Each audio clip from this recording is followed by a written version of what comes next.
Going round in circles, got you stuck up in my head. Yeah, memories follow me left and right. I can feel over here, I can feel over here. You take up every corner of my mind. Bismillahirrahmanirrahim. Assalamualaikum warahmatullahi wabarakatuh. Terima kasih atas kesempatan diberikan kepada kelas kami. Di sini kami kelompok 2 akan mempresentasikan tentang teknologi perencanaan kesehatan.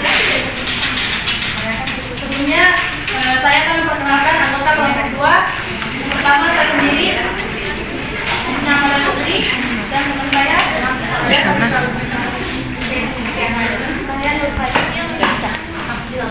Baik, langsung saja untuk materi mengefisienkan waktu.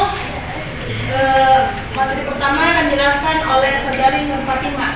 Silakan. Baik, di sini saya akan menjelaskan mengenai pengertian perencanaan dan perencanaan kesehatan. Jadi perencanaan adalah kemampuan untuk memilih satu kemungkinan yang tersedia dan yang dipandang paling tepat untuk mencapai tujuan.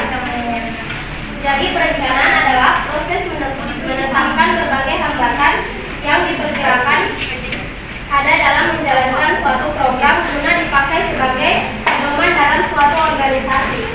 Kalau untuk perencanaan kesehatan adalah sebuah proses untuk merumuskan masalah-masalah kesehatan yang berkembang di masyarakat, menentukan kebutuhan dan sumber daya yang tersedia, menetapkan tujuan program yang paling pokok, dan menyusun langkah-langkah untuk mencapai tujuan yang telah ditetapkan. Perencanaan akan menjadi lebih efektif jika perumusan masalah telah dilakukan berdasarkan fakta-fakta dan bukan berdasarkan emosi atau angan-angan saja. Sekian materi dari saya kembalikan ke moderator. Baik, terima kasih atas pembukaan materinya. Selanjutnya materi tentang proses perencanaan.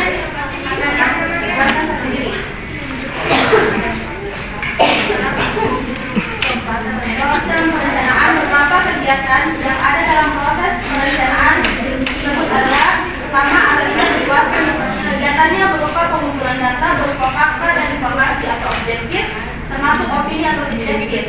Di bidang kesehatan, analisa situasi dilakukan dengan mengumpulkan indikator kesehatan yang sesuai dengan permasalahan serta indikator lainnya termasuk norm kesehatan yang terkait dengan permasalahan yang akan diselesaikan. Yang kedua yaitu penentuan prioritas masalah, di mana terdiri atas bertanya ahli yaitu konsultan atau atasan yang biasanya memang sudah dapat melihat satu masalah secara luas dan detail, didukung oleh pengetahuan dan pengalamannya. Yang kedua, bermusyawarah sehingga suatu keputusan bersama dapat dibuat bersama. Yang ketiga, membuat konsensus dengan menyepakati hasil pemilihan dengan menggunakan teknik tertentu yang dianggap objektif. Selanjutnya, proses dalam perencanaan ketiga yaitu penyusunan solusi alternatif, di mana langkah berikutnya adalah memilih solusi yang juga dilakukan dengan cara pendapat sebagai kelanjutan penentuan masalah sebelumnya. Selanjutnya, penyusunan berencana, di mana terdiri atas menentukan masalah dengan menggunakan indikator kesehatan dan perilaku kesehatan yang sesuai. Yang kedua, menyusun rencana kerja. Ada beberapa kegiatan yang perlu dilakukan dalam menyusun rencana kerja, di antaranya yang pertama menetapkan tujuan, kedua mengembangkan strategi, ketiga merancang kegiatan, keempat memberikan evaluasi ketika budaya, yang kelima menyusun jadwal kegiatan, yang keenam menata organisasi penyelenggara, dan ketujuh menyusun rekapitulasi rencana kerja. Tentu saja selanjutnya materi tentang siklus perencanaan akan dijelaskan oleh Siti Syahra sebagai saya. Silakan.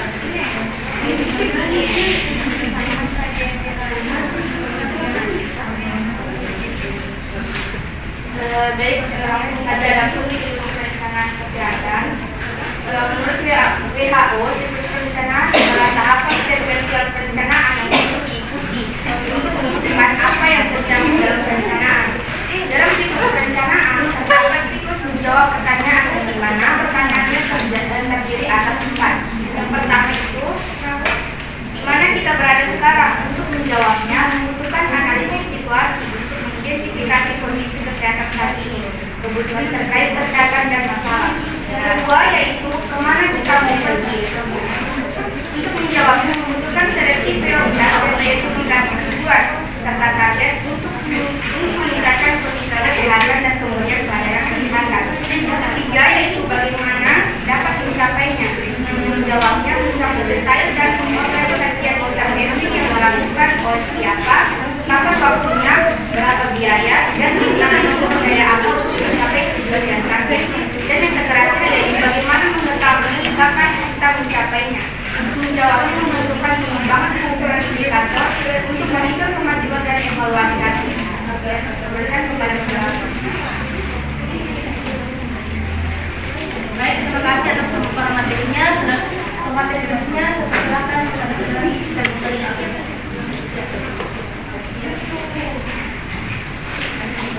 kita akan mempresentasikan materi mengenai interpretasi data dan kesimpulan tentang penilaian. Dalam unsur tabel, apabila dilakukan statistik informasi sekolah kala perlu dilakukan interpretasi. Interpretasi dilakukan agar kesimpulan penting dapat ditangkap oleh para pembaca ataupun yang bersangkutan. Ada dua macam penyajian interpretasi. Yang pertama, penulis menjelaskan interpretasi tabel seluruhnya kepada pembaca dengan kalimat pendek tanpa penjelasan lebih lanjut. Yang kedua, menerangkan semua isi tabel dalam teks. Yang kedua, kesimpulan tentang penilaian. Menurut bahasa, penilaian adalah proses memberikan atau menentukan nilai terhadap objek. Sedangkan menurut istilah, penilaian adalah proses memberikan nilai terhadap objek tertentu berdasarkan suatu kriteria tertentu. Ada 3 macam penilaian, yaitu yang pertama penilaian tentang program. Penilaian ini dilakukan berdasarkan perencanaan suatu program di mana tujuan utamanya adalah untuk meyakinkan bahwa rencana yang telah disusun benar-benar telah sesuai dengan masalah yang ditentukan. Dalam artian dapat menyelesaikan masalah tersebut. Yang kedua, penilaian pada tahap pelaksanaan program, di mana penilaian ini adalah penilaian yang dilaksanakan berdasarkan program yang sedang dilaksanakan.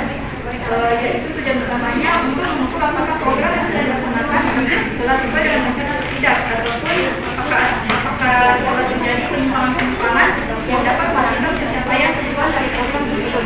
Dan yang ketiga, penilaian pada tahap akhir program. Penilaian ini dilakukan pada saat program telah selesai dilaksanakan dan berbagi menjadi 2 macam satuan, yaitu yang pertama untuk mengukur keluaran, sekitar untuk mengukur dampak yang dihasilkan. Saya terima kasih, saya kembali kepada Baik, terima kasih atas pemaparan materinya. Selanjutnya materi tentang pengambilan keputusan dalam pelayanan kesehatan akan dijelaskan oleh Wade Saleha. Kepada saudari, silakan. Baik, terima kasih atas kesempatan diberikan kepada saya. Langsung saja di sini saya akan membawakan materi yang berjudul pengambilan keputusan dalam pelayanan kesehatan. Dalam pengambilan keputusan ada 2, yaitu proses pengambilan keputusan dan langkah-langkah pengambilan keputusan. Proses pengambilan keputusan adalah sebuah keputusan tidak serta-merta berlangsung secara sederhana. Sebab keputusan itu selalu dijalani berdasarkan proses yang memakan waktu, tenaga, dan pikiran hingga akhirnya terjadinya suatu pemisahan atau lahirlah sebuah keputusan. Yang kedua yaitu langkah-langkah pengambilan keputusan ada 5. Yang pertama itu penetapan tujuan. Penetapan tujuan itu dilakukan dengan jelas, konsisten dengan pernyataan filosofi individu atau organisasi. Yang kedua itu mengumpulkan data secara cermat. Pengumpulan data secara cermat dilakukan yang pertama itu dengan mengidentifikasi masalah atau keserakaran untuk pengambilan keputusan dan berlanjut ke proses penyelesaian masalah. Yang ketiga itu membuat banyak alternatif dengan tidak membatasi hanya dengan satu alternatif yang jelas. Orang akan mampu menerobos pola kebiasaan dan memungkinkan munculnya gagasan baru. Yang keempat itu berpikir logis. Kesalahan berlogika pada titik ini akan mengarahkan peserta pada kualitas keputusan yang lebih buruk. Yang terakhir yaitu memilih dan bertindak secara efektif. Sekian materi dari saya kembali. Baik, bila akhir pemaparan dari diskusi kelompok kami. Baik, bila akhir pemaparan kelompok kami